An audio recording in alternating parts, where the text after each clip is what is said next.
So good morning, everyone. Thank you so much for joining us today. Good afternoon, actually. And welcome to our panel titled Stories of Impact, Private and Public Companies. I am Shaz Akram, Menti's Board of Director and the former Executive Director of the Women's Foreign Policy Group. Menti is a network of global specialists and a supportive program for people who are 18 and older and disadvantaged by our global systems. Global mentors speaking a collective 33 languages volunteer their time to give free consulting, professional skills and knowledge sharing, guidance and support sessions for mentees who come to us through our NGO partnerships. The discussion today will focus on skills we think young people or early professionals need to succeed in their field. Menti is pleased to partner with the Association of Professional Schools of International Affairs, APSIA, a nonprofit educational organization of graduate schools of international affairs. And I'm delighted to welcome our panelists, Glendean Hamilton and Travis Mason. I will give a brief introduction of both our panelists. Glendean Hamilton is the Senior Director, Collaborations and Learning Community at the Bloomberg Center for Cities. She is a leadership and organizational development professional with nearly a decade of experience working with city leaders and nonprofit organizations. Throughout her career, she has helped communities thrive by building connections that equip local leaders with the resources they need to learn and make progress against intractable challenges. She's an entrepreneurial leader with expertise in relationship management, program development, and launching new enterprises. I will talk a little more about her passion. She's passionate about being a teacher to leaders, creating stronger communities and advancing opportunities for underserved populations. She serves on the National Board of Governors for the Bard Early Colleges, a network of public high schools across the country. Glendean holds a Bachelor of Arts degree from Smith College and a Master's in Public Policy degree from the Harvard Kennedy School of Government. Our second panelist is Travis Mason, who has years of technical experience designing effective regulatory and public policy strategies for the adoption of emerging technologies in EU, US, APAC, APAC, and LATAM markets. He recently served as the Vice President for Certification and Regulatory Affairs at Airbus for the company's new business and emerging technology investments. Before Airbus, Travis worked as Chief of Staff for Alphabet's Google X and Google, specifically addressing the engineering and public policy teams to help bring emerging technologies to market. He received his bachelor's degree at Syracuse University, where he was recognized as a Harry S. Truman Scholar, one of the country's most prestigious undergraduate awards. He earned his master's degree at the University of Michigan and is currently a fellow at the Massachusetts Institute of Technology. He serves on the boards of the Maxwell School of Citizenship and Public Policy, Connect Ear, and the Blueprint Collect. We want to include your questions as well. You can send them through the Q&A option button at the bottom of your screen at any point during the conversation, and we'll include as many as we can. So this morning, we are going to start with Glendean, a question. Could you tell us more about your role at the Bloomberg Harvard City Leadership Initiative and what the organization does? Yeah, thanks so much, Shaz. Good morning, everyone. Wish I could see your faces, but I'm sure you're out there somewhere. Or good afternoon, sorry about that. So I am the Senior Director at the Bloomberg Center for Cities at Harvard University. So really the objective of the center is to focus on marrying academic research with practical application and tools that city leaders and mayors or other senior officials in their administrations can use to continue to learn new approaches to management and organizational change, as well as as ways that they can apply tools from the academia to challenges, policy challenges, organizational challenges within their city. So within the Bloomberg Center for Cities, we have different programs that operate in service of city leaders. The Bloomberg Harvard City Leadership Initiative is one of such programs, and that is exclusively a year-long executive education program for mayors that puts them through a curriculum that we have developed here at Harvard, and that is delivered by Harvard faculty and supported in different ways by students, by other technical assistance providers, researchers across the board. So in terms of my role, I have been really doing this work with city leadership for about 6 years, and I really started out on the founding team of the initiative, grew in that role from program manager to program director, leading just different program developments within the initiative. And now within the center, I have stepped back from direct engagements with the cities in the way that I was early in my career to really think more organizationally about and really operate more of as a chief of staff for the entire center, to think about the strategy that we will operate with within the university, really what our mission and our vision and our values is, and how to make this a dynamic place to work for the 80 plus people that work in our organization now. And I say that number very proudly because when we started, it was only 5 of us 6 years ago. So we have grown and are thinking about how to grow the organization. So I operate really thinking about what is our goals, what's our mission, how do our different activities like sit together, as well as how do we develop this as an organization that can put something good into the world that makes a change in communities, and have Harvard be a part of that. Well, thank you for that really detailed answer. Travis, I have a question for you. Could you give us a little more information on your career path thus far? How did you move between each of your roles? Did you have any kind of plan? Yes and no, but first of all, great to meet everybody. Sorry to, like Glendean said, I can't see everyone.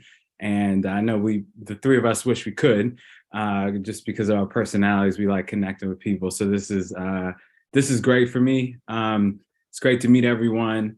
I'll say what most people, I think, forget to say in these sorts of things is that there was a lot of luck, grace, and just serendipity that came with all the things that I've kind of got to explore in my career. I would say only recently, the last 7 years, have I started to create a destination for myself that essentially augments how I pursue the types of things that I explore.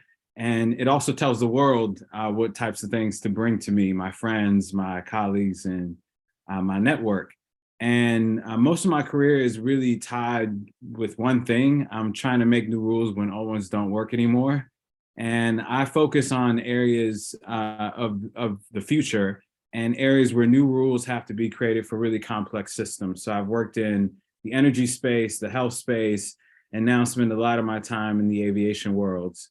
And my goal was to always figure out how to make new rules when old ones don't work anymore. And it sounds really easy, but for an airplane, it's very complex. It takes an airplane 7 to 8 years to get through a certification effort. It's why you don't see many models of aircraft.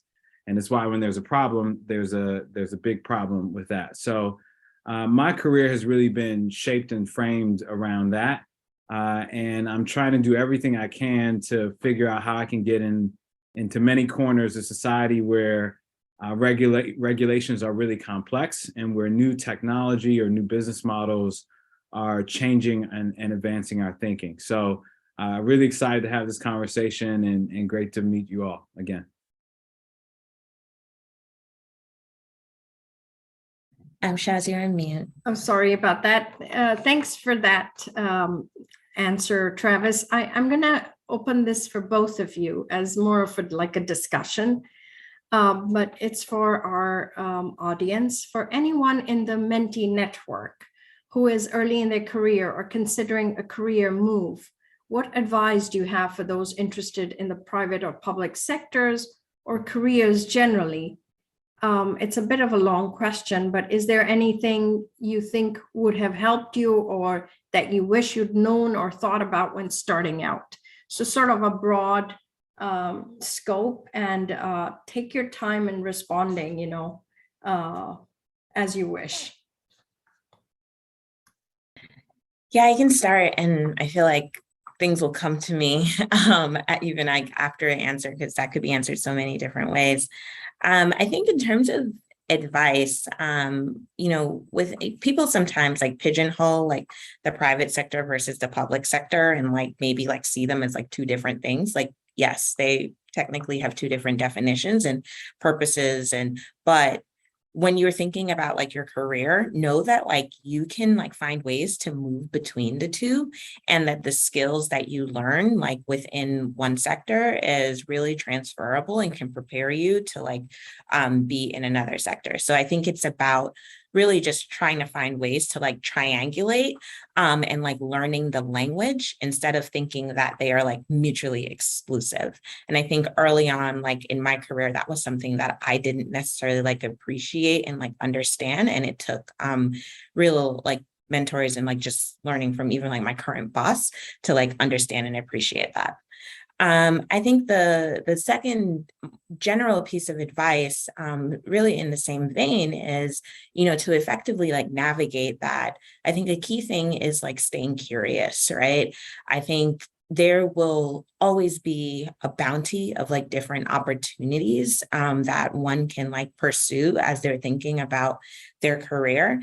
And sometimes it can be like so hard to know like which one to go after or what the right thing is. I think for my career, a lot of it has been like staying curious. And, I started off in teaching 6th grade English, and then I was thinking about communities and systems and ecosystems. That's what led me to cities. And from the cities, I was thinking about leaders and how you train them. And that's what led me to like work on the city leadership initiative. And now I'm thinking about standing up like a whole organization and essentially like a mini company within this like smaller university. So, that leads me to like a different type of work that I do today. So it's about being curious and like really letting your curiosities dictate your passions and how you like spend your time, and know that you can navigate in and out of the different sectors. I'll stop there and then turn it over to Travis. And I don't know, I'm sure we'll go back and forth.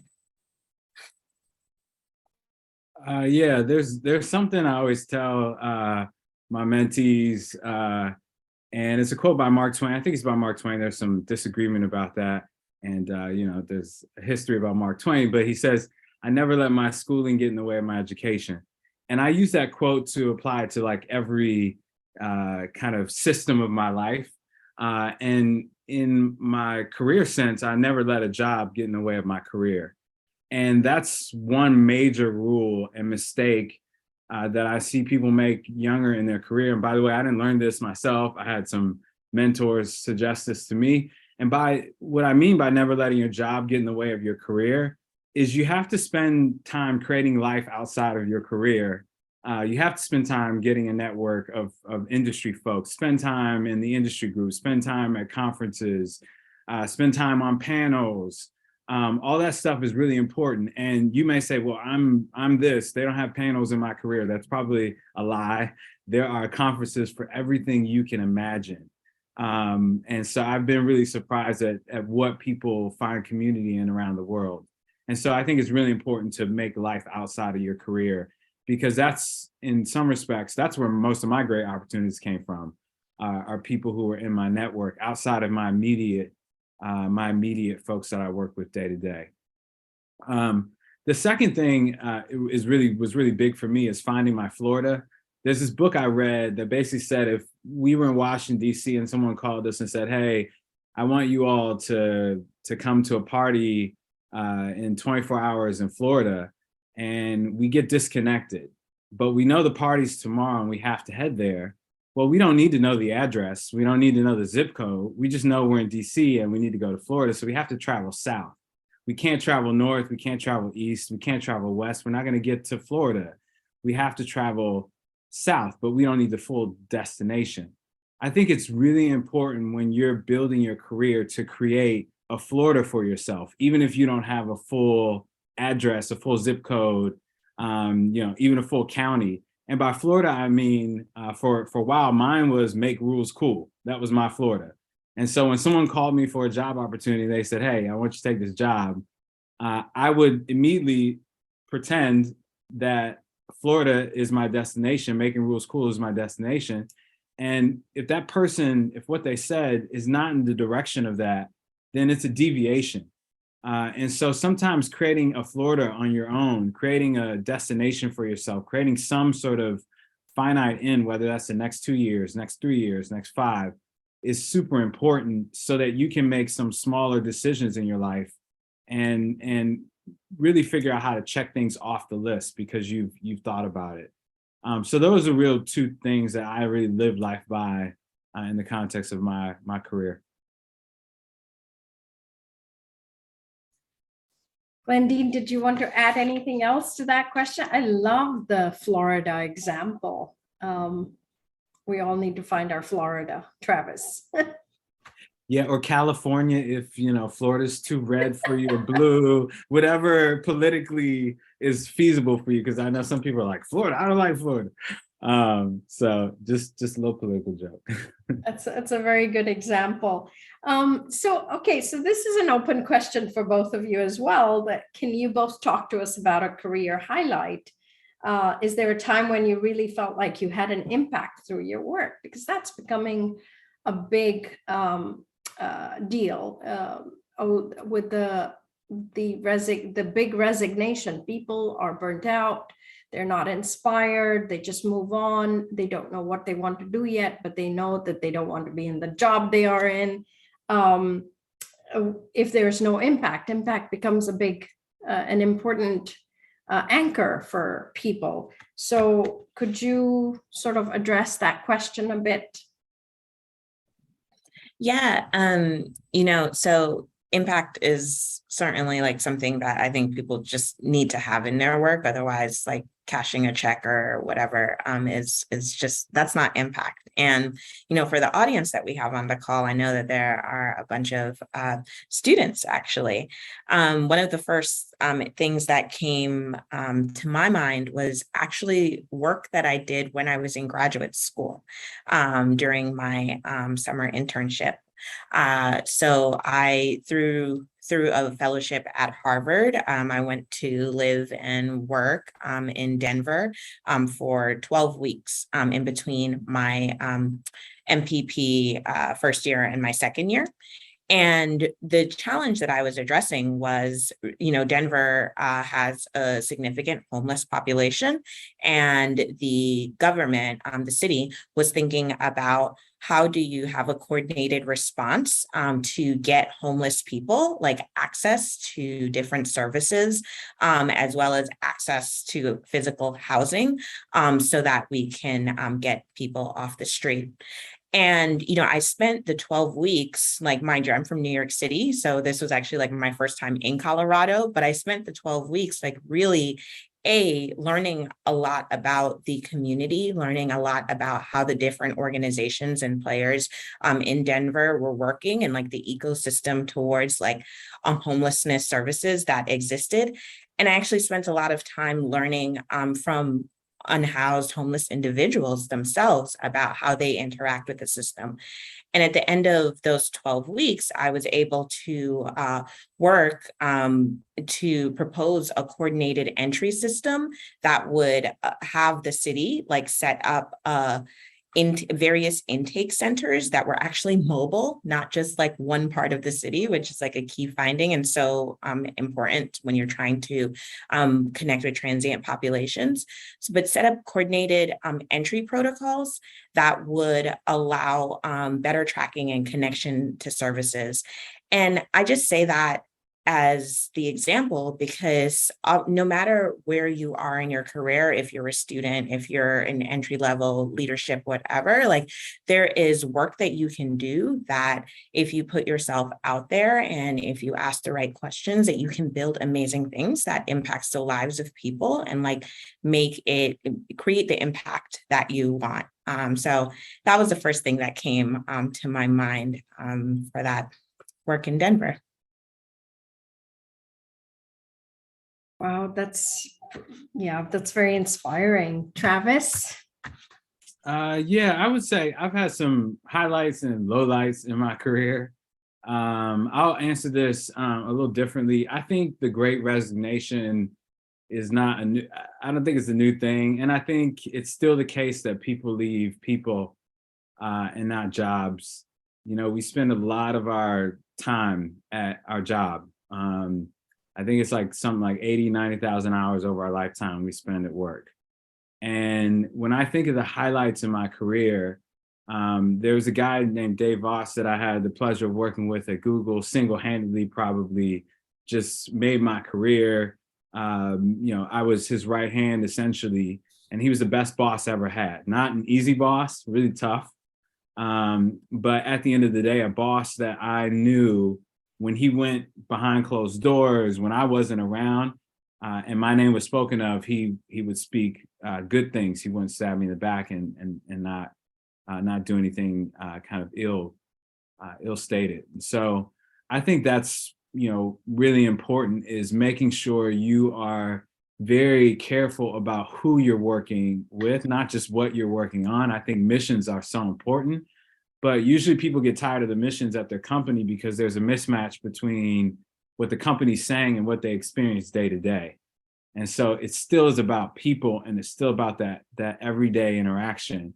And so if I were to give some advice around this and just some memories of my best moments and my worst moments, it probably came around, or they probably came around when I was around people who were either really, really amazing bosses or really horrible bosses. And even when I had bad moments with great bosses, it was a great moment of learning, and the right things were learned in that experience. When you have a bad boss and something horrible happens, it's just horrible all around. There's no kind of saving grace or saving moment. So those were the really highlights for me in my career, is who I worked with and who I got to work for. And I'd do anything to go back and work for that guy. Too bad he retired. But that, I was really lucky for that moment in my career. Yeah, I think many people do have those moments when they have a good boss and they, you know, look back at that being a great moment in their career. But, you know, things change, people retire, companies change, missions change, strategic plans suddenly come out of nowhere and directions change. But to our young crowd that we are addressing, our young professionals, you know, to give them some kind of hope that, you know, how our global disadvantaged populations, you know, how would we give them something to hope for at the start of their careers as they're trying to find careers? Travis, would you have some, like, just one kind of a phrase that would be hopeful to a young professional? Yeah, I don't know if I have anything that would be like overwhelmingly helpful to everyone, but I will say there's hope when you stop trying to build someone else's career in your life or in your shoes. I think the hope comes when you really try to build your own career. I spent the last year and a half in venture capital, again, to try to get around different companies and industries that are dealing with regulations and heavily regulated environments. And I saw so many different types of companies.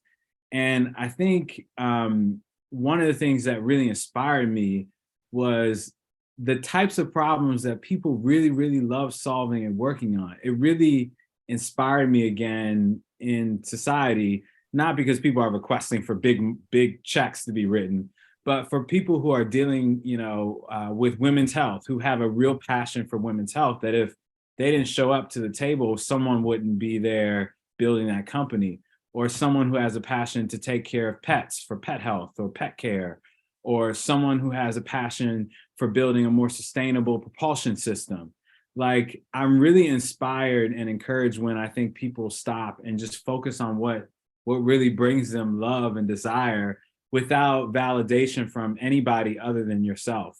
And so if there was something that I would, if there was something I could go back and encourage Travis to do, it would be like, forget the people who are, who say you're supposed to do this in your career and spend 2 years here and get with this and get with that, and just not follow your heart, but really focus in on the thing that when the clock keeps going and you don't notice that you're doing, I would focus in on that. There's some gold there. That might not be it, but there's space there for whatever you're supposed to be focused on. So that's the hope. I don't think there's hope anywhere else. I don't think there's hope in great companies. I don't think there's hope in great bosses, because those will disappoint you.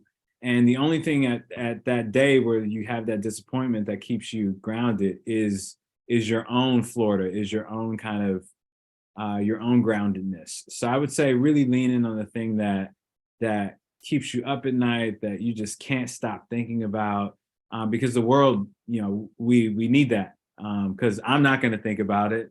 Shaz may not think about it. Glendean may not think about it, but you will, and we need that. Yeah, and I think the only thing that I'll add to that is know that like it may be scary, it may be lonely, and like other people may not get it if like you really are truly following like your Florida or your North Star, and that's okay, right? And like, so, sometimes your career journey is like uncomfortable, and it is messy, and it may feel isolating and crazy, but like if it is something that is truly like exciting and it is like the impact and the change that you want, it is the purpose that you want, like also just be courageous and like lean into that instead, and like look within instead of like looking without for the validation as you are on that journey. This is a very good point you both bring up. Personally, one should follow what one wants to, one's dream and what one wants to do, rather than try to be somebody and fit in a mold of a job or a boss or a company, and then start, with the 18-year-old, fresh graduates from undergrad and master's programs. The world is your canvas. You can explore what careers attract you, and start at the entry level and build your skills up, and then shift from department to department, company to company. Don't be afraid to shift, because that's the other thing. We get secure in a role that pays, and a boss that's okay, a company that's got a good mission, and then we stay there for years and years, like Travis said, and we just get burnt out and we don't explore our inner passions, which is exactly what I'm personally myself, I'm doing, leaving one role and to figure out what I want to do and shifting. And I'm at the mid-career, higher career, senior career level. And if I can sort of pull myself out of that, comfort zone, I think younger professionals are more adaptable to change than we older folks, so to speak. You're all younger here. I'm the older folk here. I guess in a way we've talked about this a little, but maybe I'm going to throw this out to both of you. Like, have you faced any challenges or made mistakes that had a big impact on you? And how did you overcome or learn from them? And then we'll go to the positive questions. I'll go first since Glendean's been taking all the going first. I'll take one first. I just to tie what I said earlier, I would say my worst moments have come when I've worked around really crappy people.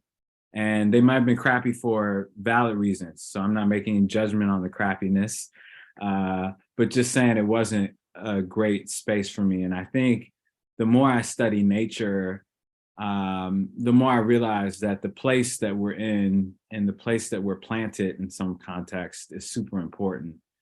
And so I would say one of the ways that I've tried to overcome this is do a lot of work on, you know, people take Myers-Briggs. I forgot what the other Enneagram, what's some of the other ones that are like, whatever the ones are, I think you need to do some digging on your personality, your traits, your stature. If you were a tree, what type of tree would you be? If you're a plant, what type of plant would you be? Because the desert is not meant for some plants. Some plants can thrive in the desert. And so I think for me, I had to really, really, really learn where I thrive and where I don't thrive. And I'm like the most shady person now if you create an environment where I don't thrive. I'm shady and I'm gone. Before I would be like, stay in the environment, try to make it work. But if it doesn't feel right these days, I just won't deal with it. Because I'm holding up place for somebody else, to be honest. And I need to kind of get out and get in the context that's good for me. So I would say those were really tough moments for me when I realized on both sides, whether it was me or the other person first, that this wasn't the right place. Whether it be team, whether it be moment in time, and just figuring that out in a way that's more proactive and trying to mind yourself, I think is super important. Like Glendean was saying a little earlier. Yeah. I think similarly, I feel like my mistake that comes to mind is moments where I may have like chased like a title that like seems great and fancy, as opposed to like checking in with like the things that are like really important to me. I think Travis mentioned like team as like something that's so important. And I think of a moment where I like chased title without like really understanding how the organization worked, how the team worked, who I would be working with, who I'd be working for. And it turned out to be a very miserable situation for me, despite the title, the thing that I thought I achieved that I was like once celebrating, right?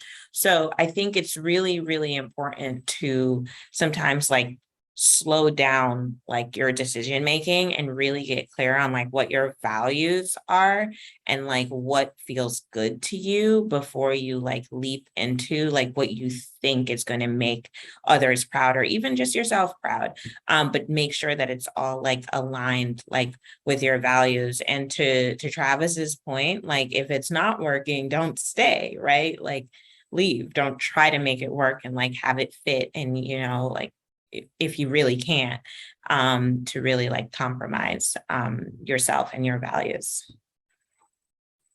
I want to add one more thing because I think I feel the pressure. So I'll say for me, I guess I'll talk to myself.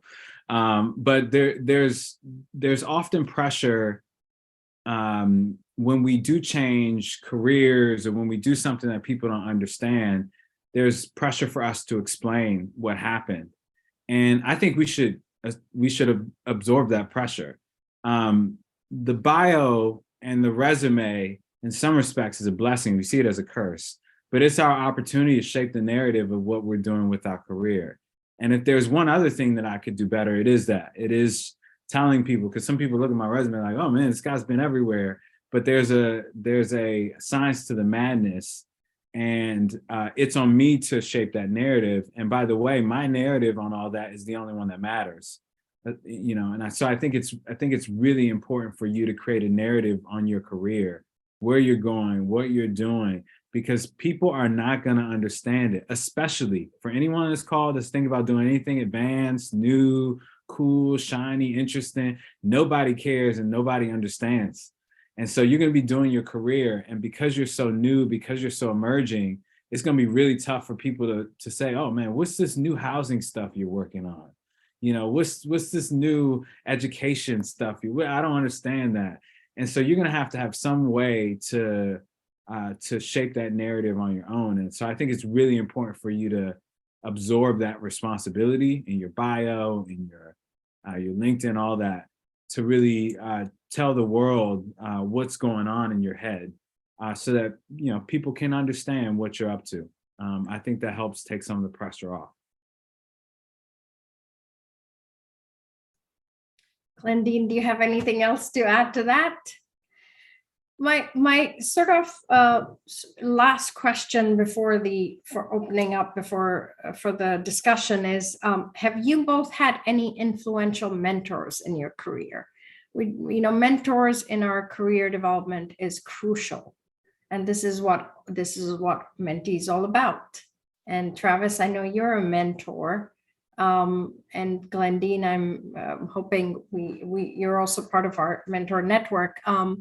So let's discuss some of that aspect. Yeah, I mean, I think you should definitely have not just one mentor, many. I think people oftentimes refer to it as a board of directors, right? Like over your life, your career, your journey. So I have many that have come from my undergraduate work, from like early jobs that I had, just other informal people that I've like networked with through connections to others. And these your mentors can play such different roles in your life, right? Like they can be there for, like the more formal stuff of whether it is like writing a recommendation or serving as a reference, right?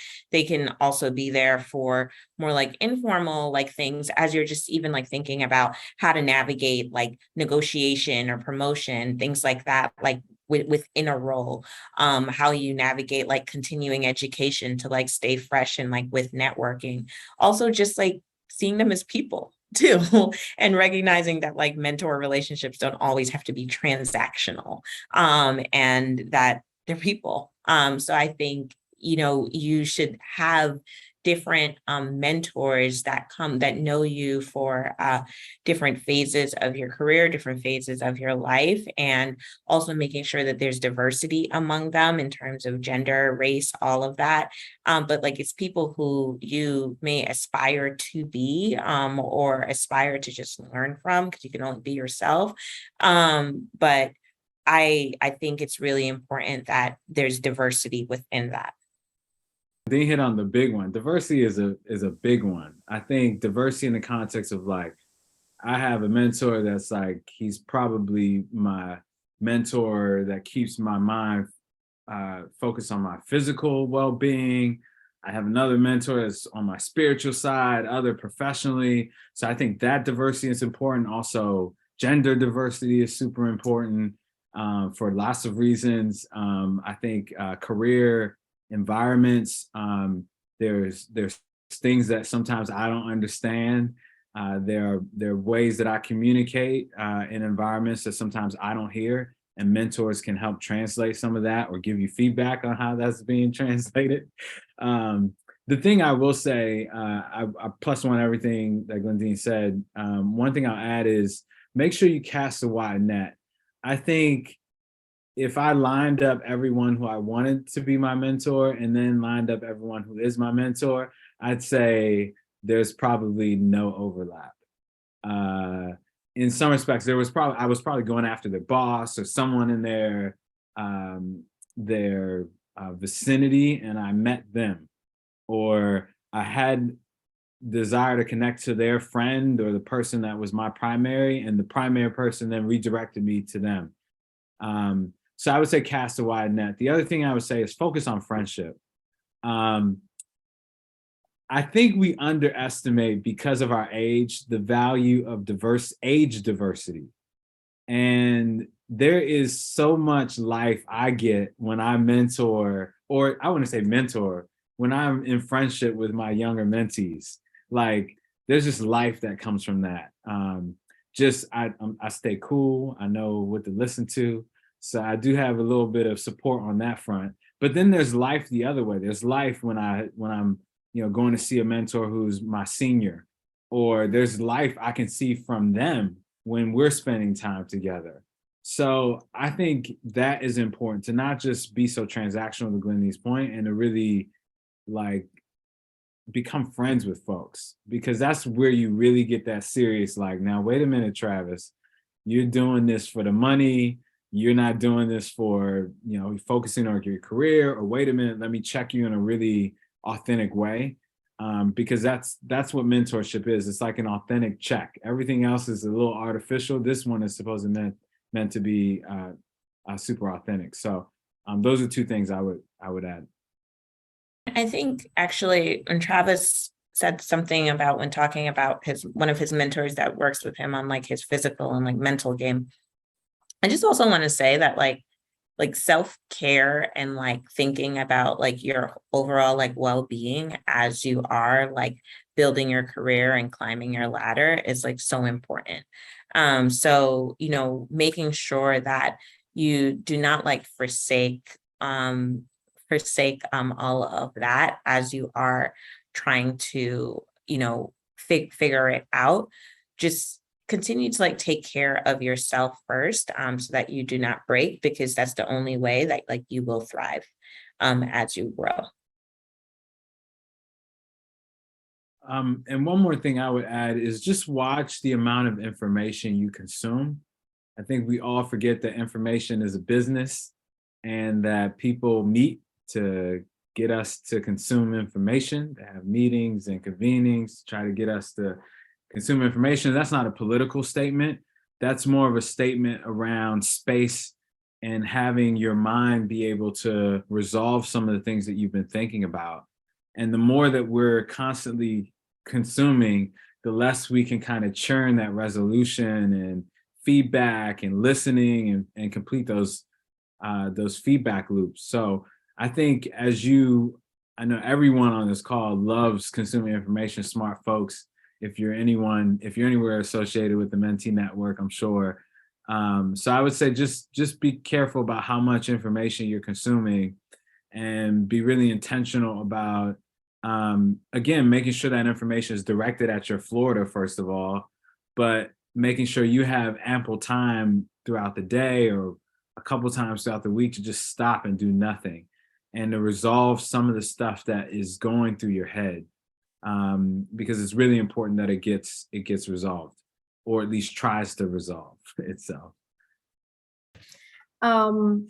So on behalf of Mentee, I wanted to thank both our panelists for joining us today. I know you have a very busy day, and taking time for such an important topic and for our audience is very appreciated. And thank you to our audience for joining as well. I know of one of our attendee from Vietnam, Sue, but I do not know where the others were located. And wherever you've joined us from, we really appreciate you spending this hour with us.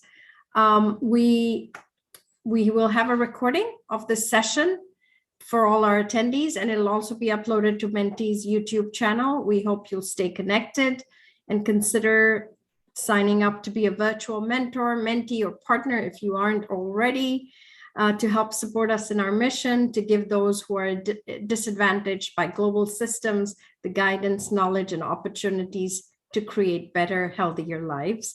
I look forward to seeing you all again soon. Thank you, Travis and Glendean. Take care and have a good day. You too. My pleasure. Have a great day, My guys. pleasure. Yeah, see y'all. Thank you so much.